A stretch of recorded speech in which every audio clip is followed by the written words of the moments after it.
नमस्कार दोस्तों, मैं राहुल आप सभी का मंथन क्लासेस यूट्यूब चैनल पर स्वागत करता हूं। आज हम लोग 2012 में आयोजित हुए कनीय अभियंता नियुक्ति प्रतियोगिता परीक्षा के हल प्रश्न पत्र को देखेंगे। इस प्रतियोगिता परीक्षा में झारखंड से संबंधित 39 प्रश्न पूछे गए थे, जिन्हें हम एक एक करके आज के सेशन में देखेंगे। तो आइए शुरू करते हैं हमारा आज का यह सेशन। तो आज का हमारा पहला प्रश्न है कि झारखंड में कांके से होकर कौन सी रेखा गुजरती है। ऑप्शन ए है कर्क रेखा, ऑप्शन बी है मकर रेखा, ऑप्शन सी है भूमध्य रेखा, ऑप्शन डी है मध्याह्न रेखा। तो इस प्रश्न का सही उत्तर होगा ऑप्शन ए कर्क रेखा। कर्क रेखा झारखंड के लगभग मध्य से होकर के गुजरती है तथा हम लोग जानते हैं कि 23.5 डिग्री उत्तरी अक्षांश, जो उत्तरी अक्षांश है मेरा, उसे हम लोग किस नाम से जानते हैं? तो कर्क रेखा के नाम से जानते हैं। आगे बढ़ते हैं दूसरे प्रश्न की ओर। तो किस स्थान पर सुवर्ण रेखा नदी 320 फीट की ऊंचाई से गिरती है? यानी कि यह एक जलप्रपात का निर्माण स्वर्ण रेखा नदी किस स्थान पर करती है? ऑप्शन ए है दसम जलप्रपात, ऑप्शन बी है पंचघाट जलप्रपात, ऑप्शन सी है हुंडरू जलप्रपात, ऑप्शन डी है सीता जलप्रपात। तो इस प्रश्न का सही उत्तर होगा ऑप्शन सी हुंडरू जलप्रपात। यहाँ उल्लेखनीय तथ्य है कि हुंडरू जलप्रपात जो है झारखंड की राजधानी रांची में स्थित है। रांची में हुंडरू जलप्रपात स्थित है तथा इसकी ऊंचाई 320 फीट है। 320 फीट है।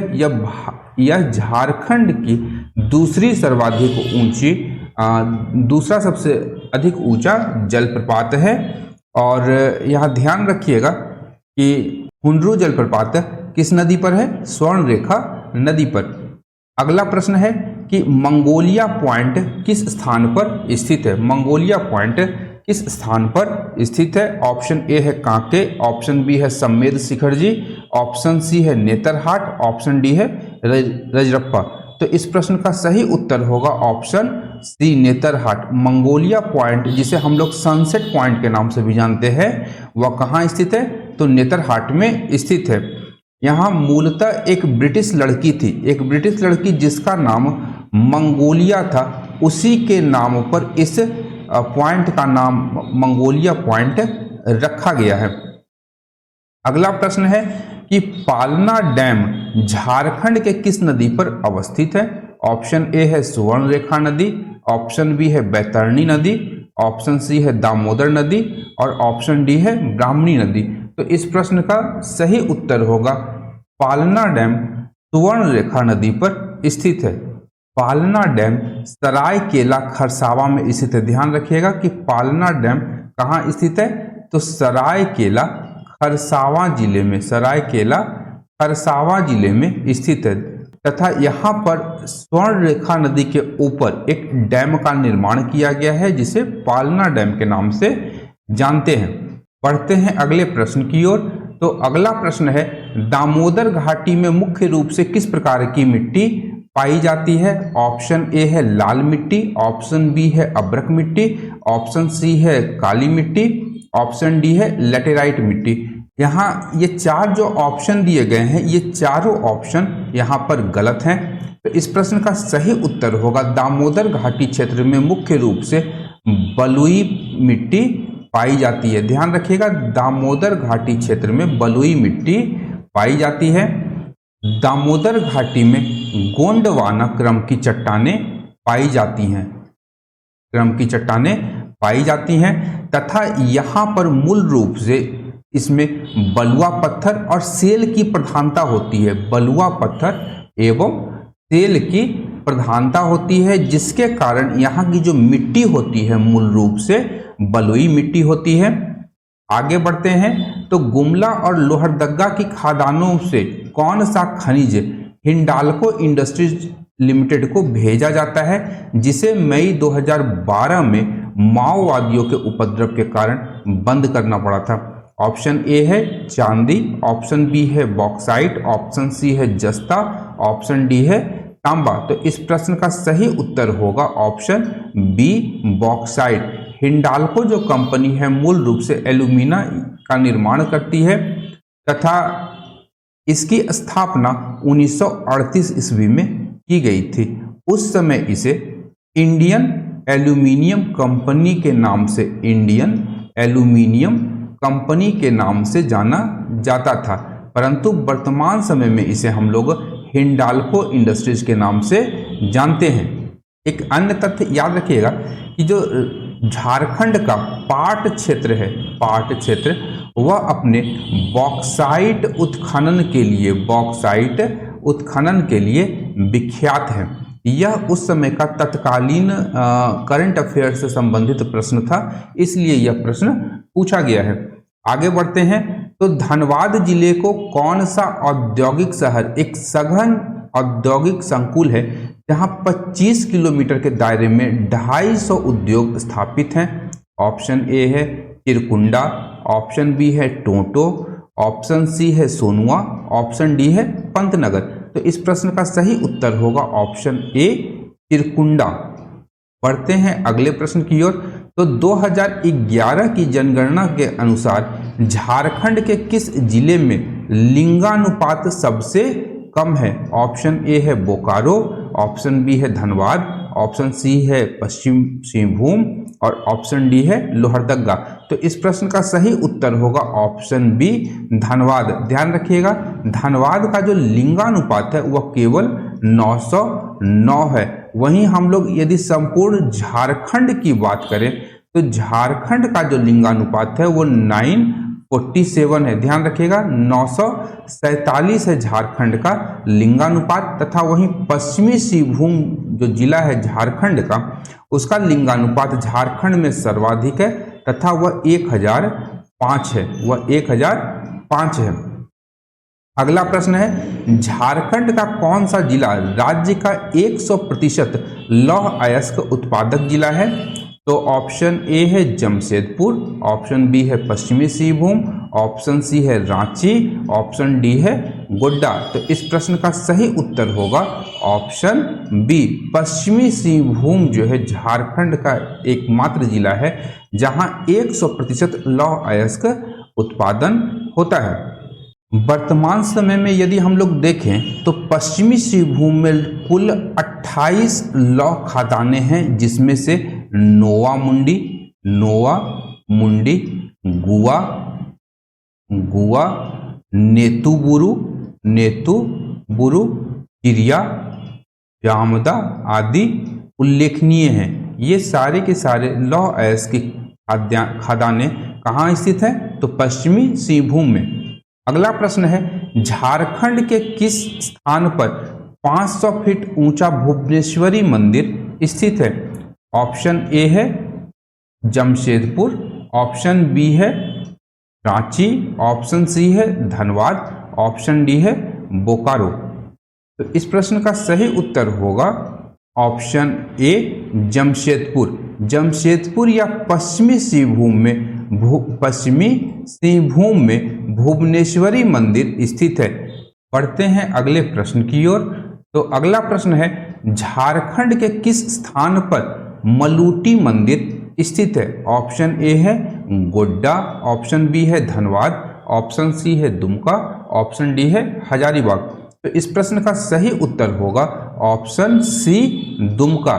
दुमका जिले में ही मलूटी स्थित है तथा यह पश्चिम बंगाल, ध्यान रखिएगा, पश्चिम बंगाल की सीमा से लगा हुआ एक गांव है जहां पर प्राचीन काल के 108 मंदिर आज भी स्थित हैं, जिसमें मुख्य रूप से पाषाण मूर्तियां रखी गई हैं, परंतु संरक्षण के अभाव में आज ये जीर्ण शीर्ण अवस्था में हमें दिखाई देती हैं। अगला प्रश्न है, झारखंड के किस मंदिर में हिमाचल के ज्वालाजी मंदिर से लाकर अखंड ज्योति स्थापित की गई है? ऑप्शन ए है शक्ति मंदिर, ऑप्शन बी है भुवनेश्वरी मंदिर, ऑप्शन सी है छिन्नमस्तिका मंदिर, ऑप्शन डी है कबीर ज्ञान मंदिर। तो इस प्रश्न का सही उत्तर होगा ऑप्शन ए शक्ति मंदिर। देख लेते हैं शक्ति मंदिर से संबंधित महत्वपूर्ण तथ्यों को। शक्ति मंदिर धनबाद में स्थित है। ध्यान रखिएगा, शक्ति मंदिर कहाँ स्थित है? धनबाद में स्थित है और यह मूल रूप से देवी दुर्गा का मंदिर है। यहीं पर हिमाचल प्रदेश के ज्वाला जी मंदिर से अखंड ज्योति लाकर स्थापित की गई थी। अगला प्रश्न है, लिल्लोरी मंदिर किस देवी या देवता को समर्पित है? ऑप्शन ए है शनि, ऑप्शन बी है जगन्नाथ, ऑप्शन सी है काली मंदिर, ऑप्शन डी है शिव मंदिर। तो इस प्रश्न का सही उत्तर होगा लिल्लोरी मंदिर, ऑप्शन सी मां काली को समर्पित है। यह मंदिर धनबाद से कुछ दूरी पर कतरास, धनबाद जिले के कतरास में स्थित है तथा किंवदंतियों के अनुसार यदि हम लोग माने तो यहाँ पर मंदिर का निर्माण कतरासगढ़ के पूर्व शासक राजा सुजन सिंह ने करवाया था। राजा सुजन सिंह ने इस लिल्लोरी मंदिर का निर्माण करवाया था। यह भी महत्वपूर्ण तथ्य है। अगला प्रश्न है, कौन सा मंदिर धरती के जनजातीय देवता को समर्पित है? ऑप्शन ए है झिंझी पहाड़ी मंदिर, ऑप्शन बी है भूफोर मंदिर, ऑप्शन सी है शक्ति मंदिर, ऑप्शन डी है भुवनेश्वरी मंदिर। तो इस प्रश्न का सही उत्तर होगा ऑप्शन बी भूपोर मंदिर। भूपोर मंदिर जो है वह स्थित कहाँ है? तो यह भी धनबाद जिला में स्थित है। ध्यान रखिएगा, धनबाद जिला में स्थित है तथा यहाँ जमीन से शिवलिंग प्रकट हुआ है, इसीलिए यहाँ पर इसे भूपोर मंदिर की उपमा दी जाती है। अगला प्रश्न है कि भाद्र महीने के शुक्ल पक्ष के 11वें दिन कौन सा त्योहार मनाया जाता है? ऑप्शन ए है करम, ऑप्शन बी है वंदना, ऑप्शन सी है सरहुल, ऑप्शन डी है जनी शिकार। तो इस प्रश्न का सही उत्तर होगा ऑप्शन ए कर्मा त्योहार भाद्र महीने के शुक्ल पक्ष के 11वें दिन को मनाया जाता है। इस त्योहार में मूलतः करम वृक्ष की डाली का अपना एक अत्यंत ही महत्व प्राप्त है। उसे करम वृक्ष की डाली की ही अखड़ा में या घरों में पूजा की जाती है। अगला प्रश्न है कि किस त्योहार के दौरान गांव के पुजारी गांव के हर घर की छत पर साल के फूल रखता है? ऑप्शन ए है वंदना, ऑप्शन बी है रोहिणी, ऑप्शन सी है हल पुनहा, ऑप्शन डी है सरहुल। तो इस प्रश्न का सही उत्तर होगा ऑप्शन डी सरहुल पर्व के दौरान गांव का जो पुजारी है गांव के प्रत्येक छत पर साल के फूल रखता है। यहाँ हम लोग सरहुल पर्व से संबंधित महत्वपूर्ण तथ्यों को एक बार देख लेते हैं। सरहुल पर्व जो है यह मूल रूप से क्या है? तो मुंडाओं का बसंतोत्सव है और इसी पर्व के दौरान साल के जो फूल होते हैं उसे गांव का पुजारी गांव के हर छत पर रखता है तथा यह जो त्योहार है मूल रूप से चैत्र महीने के शुक्ल पक्ष की तृतीया को मनाया जाता है। शुक्ल पक्ष की तृतीया को इसे मनाया जाता है मुंडा जनजाति के द्वारा। यदि हम लोग देखें तो संथालों के बसंतोत्सव को बापरव, खड़िया में इसे जंकोर के नाम से तथा उरांव में इसे खद्दी के नाम से जाना जाता है। बढ़ते हैं अगले प्रश्न की ओर। तो अगला प्रश्न है ओहिरा गीत के साथ किस त्योहार का संबंध है? ऑप्शन ए है रोहिणी, ऑप्शन बी है सरहुल, ऑप्शन सी है वंदना, ऑप्शन डी है मकर।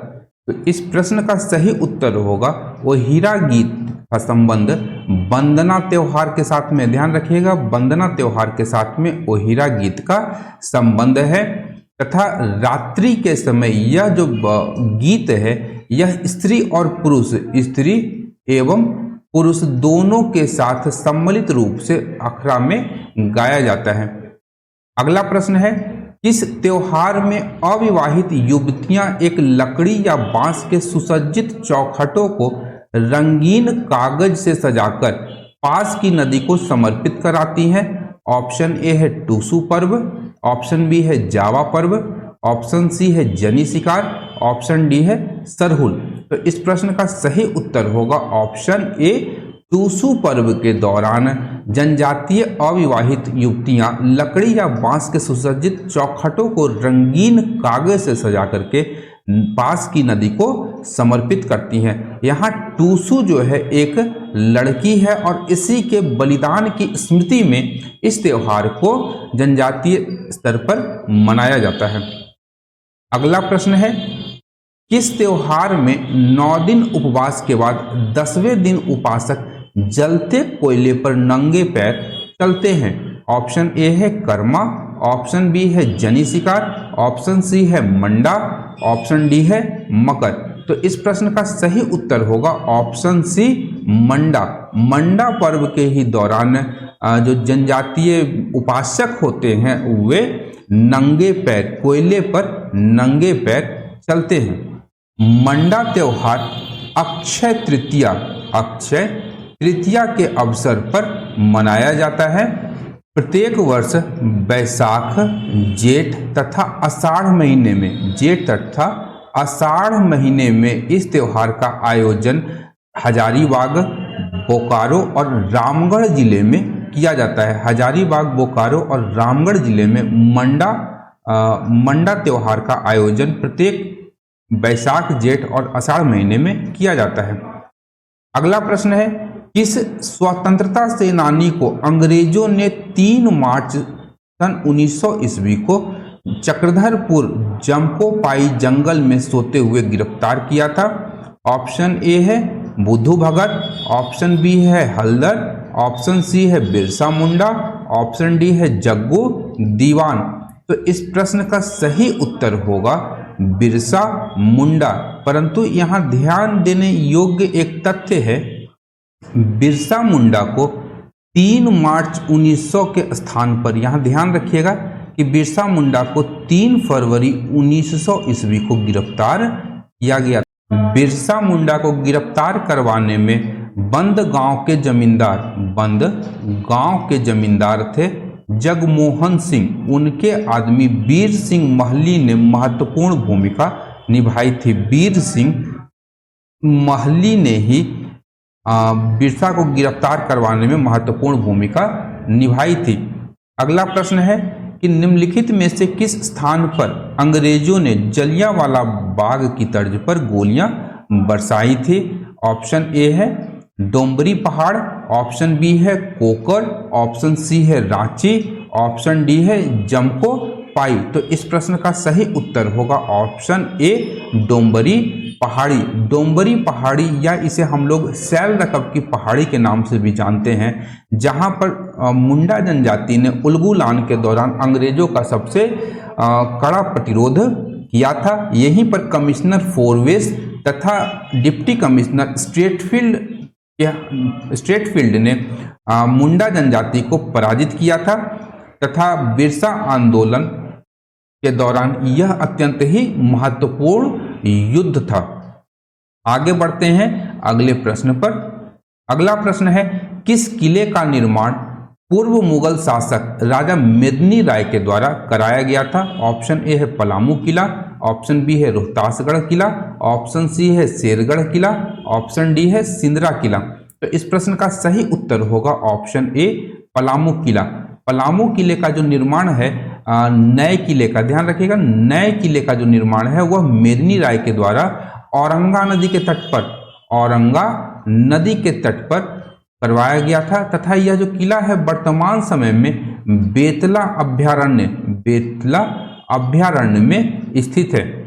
मेदिनी राय मुगल शासक औरंगजेब का क्या था? समकालीन था तथा औरंगजेब ने इसे 1661 ईस्वी में मेदिनी राय को पराजित किया था।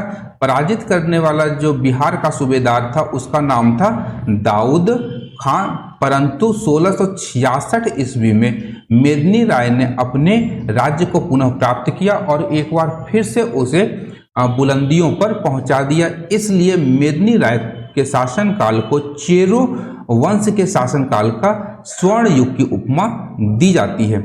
अगला प्रश्न है, 1815 में एडवर्ड सप्तम की स्मृति में किसका निर्माण कराया गया था? ऑप्शन ए है भगवा कुआं, ऑप्शन बी है तेलियागढ़ी किला, ऑप्शन सी है राजमहल, ऑप्शन डी है लीला। तो इस प्रश्न का सही उत्तर होगा ऑप्शन ए भगवा कुआं का जो निर्माण था वह 1815 ईस्वी में एडवर्ड सप्तम की स्मृति में करवाया गया था। अगला प्रश्न है कि ओलंपिक स्वर्ण पदक विजेता वह नेता कौन थे जिन्होंने झारखंड में एक राजनीतिक दल की स्थापना की थी। ऑप्शन ए है ए.के. राय, ऑप्शन बी है जयपाल सिंह मुंडा, ऑप्शन सी है विनोद बिहारी महतो और ऑप्शन डी है सीपी सिंह। तो इस प्रश्न का सही उत्तर होगा ऑप्शन बी जयपाल सिंह मुंडा ने एक झारखंड में एक राजनीतिक दल की स्थापना की थी। जयपाल सिंह मुंडा ने 1928 के एम्स्टर्डम ओलंपिक में भारतीय हॉकी टीम का प्रतिनिधित्व किया था, जहां इस हॉकी टीम ने स्वर्ण पदक प्राप्त किया था। वहीं 1938 ईस्वी में ये झारखंड की राजनीति में शामिल होते हैं तथा 1939 ईस्वी में 1939 ईस्वी में आदिवासी महासभा के अध्यक्ष चुने जाते हैं। स्वतंत्रता के उपरांत 1952 में हुए चुनाव में ये लोकसभा के लिए भी चुने जाते हैं तथा 1950 में इन्होंने झारखंड पार्टी 1950 ईस्वी में झारखंड पार्टी का गठन किया था। अगला प्रश्न है 2012 के राज्यसभा चुनाव के दौरान झारखंड में विपक्षी दल के नेता कौन थे। यह तत्कालीन समसामयिकी से संबंधित प्रश्न है, इसलिए हम लोग इसे छोड़कर आगे बढ़ेंगे। परंतु यहाँ पर इस प्रश्न का जो उत्तर होगा यह होगा ऑप्शन बी राजेंद्र प्रसाद सिंह जो थे वह झारखंड में विपक्षी दल के नेता थे। अगला प्रश्न है सितंबर 2004 से जुलाई 2009 तक झारखंड में सबसे लंबे समय तक पद पर रहने वाले राज्यपाल कौन थे। तो ये कालखंड से संबंधित प्रश्न है। यहाँ पर इस प्रश्न का जो उत्तर होगा वह होगा ऑप्शन बी सैयद सिप्ते रजी। सैयद सिप्ते रजी जो थे इस कालखंड में सर्वाधिक समय तक सबसे लंबे समय तक पद पर बने रहने वाले राज्यपाल थे। बढ़ते हैं अगले प्रश्न की ओर। तो अगला प्रश्न है झारखंड के जनगणना महानिदेशक कौन हैं जिनके नेतृत्व में जनगणना 2011 की रिपोर्ट जारी की गई थी। तो यहाँ पर ऑप्शंस हैं option A Maheshwar Prasad Mishra, option B है आराधना पटनायक, ऑप्शन सी है सुनील कुमार बर्णवाल, ऑप्शन डी है ए.के. चुग। तो इस प्रश्न का सही उत्तर होगा ऑप्शन सी सुनील कुमार वर्णवाल जो थे वो तत्कालीन जनगणना आयुक्त थे तथा इनके ही नेतृत्व में 2011 में झारखंड की जनगणना का रिपोर्ट जारी किया गया था। अगला प्रश्न है कि कांग्रेस के किस सांसद ने अपनी ही पार्टी के राज्यसभा सदस्य धीरज साहू पर उसके पक्ष में मतदान करने के लिए 25 लाख रुपए देने का प्रस्ताव रखने का आरोप लगाया है। यह भी समसामयिकी से संबंधित प्रश्न था, इसे भी आप लोग छोड़ सकते हैं और आगे बढ़ सकते हैं। यहाँ पर इस प्रश्न का सही उत्तर आप लोग देख लेंगे तो ऑप्शन ए है चंद्रशेखर दुबे। अगला प्रश्न है झारखंड विकास मोर्चा के संस्थापक और राष्ट्रीय अध्यक्ष कौन है। यह भी समसामयिकी से संबंधित प्रश्न था। तो उस समय झारखंड विकास मोर्चा के जो संस्थापक और राष्ट्रीय अध्यक्ष थे वह थे बाबूलाल मरांडी, परंतु वर्तमान समय में झारखंड विकास मोर्चा का विलय भारतीय जनता पार्टी में हो चुका है।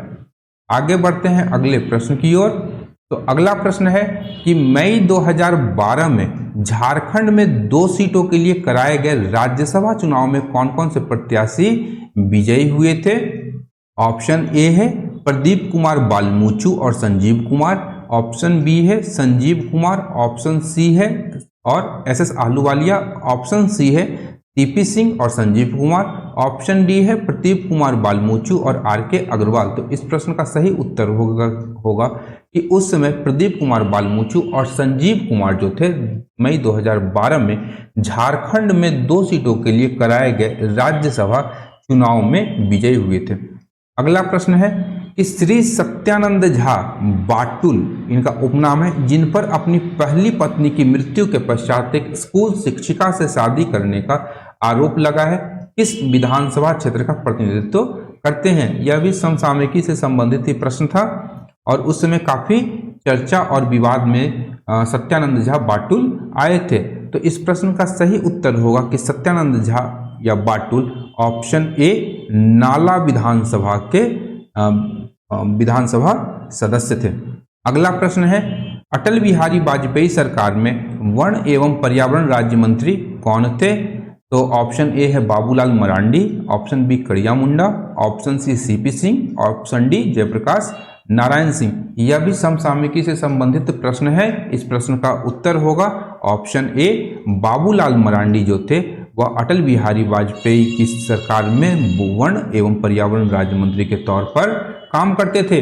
अगला प्रश्न है कि एक नक्सली वारदात में किस स्थान पर बाबूलाल मरांडी के पुत्र अनूप मरांडी मारे गए थे। इस प्रश्न यह भी समसामयिकी से संबंधित प्रश्न है। अगला प्रश्न इसका ऑप्शन जो होगा वह है option A Kitihatu, option B Chirkhari, option C Chineshwar, option D Kumar Dhubi. तो इस प्रश्न का सही उत्तर होगा ऑप्शन बी चिरखारी। चिरखारी जो है गिरिडीह जिला के अंतर्गत आता है। यहीं पर रात्रि में जब वे एक सामाजिक समारोह से लौट रहे थे अनूप मरांडी, तो नक्सलियों ने घात लगाकर हमला किया जिसमें उनकी मृत्यु हो गई थी। आगे बढ़ते हैं अगले प्रश्न की ओर। तो अगला प्रश्न है, झारखंड सरकार ने वर्ष 2012 को घोषित किया था। ऑप्शन ए है हरित वर्ष, ऑप्शन बी है सेवा वर्ष, ऑप्शन सी है बिटिया वर्ष, ऑप्शन डी है इनमें से कोई नहीं। तो इस प्रश्न का सही उत्तर होगा ऑप्शन सी बिटिया वर्ष। यह भी समसामयिकी से संबंधित प्रश्न है और यहाँ पर एक उल्लेखनीय तथ्य है कि 2012 में जब झारखंड के मुख्यमंत्री अर्जुन मुंडा थे तो उन्होंने 2012 को बिटिया वर्ष के नाम से घोषित किया था। अगला प्रश्न है कि झारखंड के इतिहास में किस अभियान या आंदोलन में जर्मन बाबा के गीत गाकर उनके समर्थक उनका आह्वान करते थे। ऑप्शन ए है 1857 का विद्रोह, ऑप्शन बी है संथाल विद्रोह, ऑप्शन सी है ताना आंदोलन, ऑप्शन डी है भारत छोड़ो आंदोलन। तो इस प्रश्न का सही उत्तर होगा ऑप्शन सी ताना आंदोलन। ताना आंदोलन के दौरान ही ताना भगत जो थे वह या तो जर्मन बाबा या कैसर बाबा के गीत गाते हुए ये गीत गाकर उनके जो समर्थक थे उनका आह्वान करते थे। यहाँ पर ताना भगत गांधी जी को जर्मन बाबा या कैसर बाबा समझते थे और ये इसलिए जर्मन या कैसर बाबा समझा गया था कि उस समय द्वितीय विश्व युद्ध भी चल रहा था और जर्मनी जो था यूरोप में सारे देशों को पराजित करता हुआ आगे बढ़ रहा था। इसीलिए